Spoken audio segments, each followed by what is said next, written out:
شروع اللہ کے نام سے جو بڑا مہربان اور نہایت رحم کرنے والا ہے۔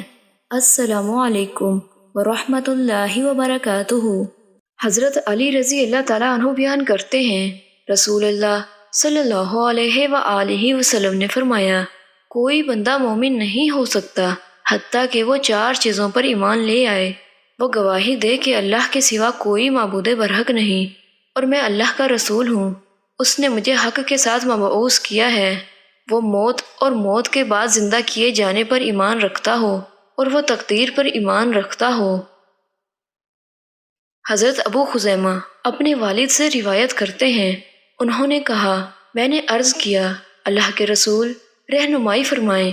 دم جس کے ذریعے ہم دم کراتے ہیں، دوائی جس کے ذریعے ہم علاج کرتے ہیں، اور بچاؤ کی چیزیں مثلاً ڈھال وغیرہ جس کے ذریعے ہم بچاؤ کرتے ہیں، کیا یہ اللہ کی تقدیر سے کچھ روک سکتی ہیں؟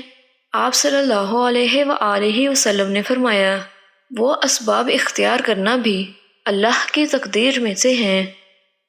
حضرت مطر بن اکام بیان کرتے ہیں، رسول اللہ صلی اللہ علیہ وآلہ وسلم نے فرمایا، جب اللہ کسی بندے کے متعلق فیصلہ فرماتا ہے کہ اسے فلاں جگہ موت آ جائے تو وہ اس شخص کے لیے اس جگہ کوئی ضرورت پیدا کر دیتا ہے۔